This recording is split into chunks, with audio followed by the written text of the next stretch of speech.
You've got Jesus saying that he's the Messiah, he's the Son of God, and he's the Son of Man.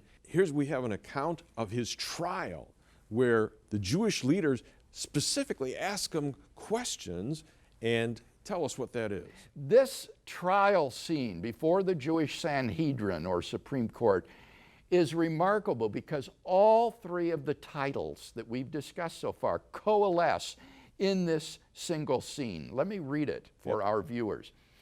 Again, the high priest asked him, "Are you the Messiah, the Son of the Blessed?" And Jesus said, "I am. And you will see the Son of Man seated at the right hand of power and coming with the clouds of heaven." Here Jesus claims to be the Messiah, the Son of God, and the Son of Man, virtually quoting Daniel 7, seated at the right hand of power and coming with the clouds of heaven. All three of the titles come together in this dramatic scene. How does the high priest react? The high priest tore his garments and said, "Why do we still need witnesses? You've heard his blasphemy. What is your decision?" And they all condemned him as deserving death. Yeah, blasphemy. Now, the fact is he made all of these statements and he was crucified, which leads up to the fact of why did the early church then worship him, call him God after he had been crucified? And we're going to get into this in full next week, but explain this. The one key fact that comes next is what?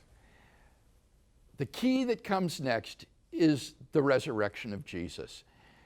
The crucifixion of Jesus was a catastrophe for these early disciples, not just because their beloved teacher was now dead and gone.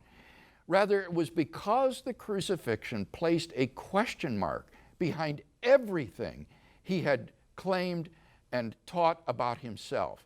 The Messiah was supposed to establish David's throne in Jerusalem, throw off the yoke of the Roman oppressors, and command the respect of Jew and Gentile alike, and rule and reign in God's kingdom from Jerusalem.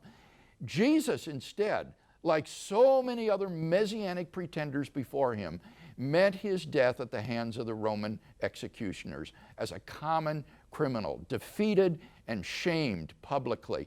How in the world could he be the Messiah after all?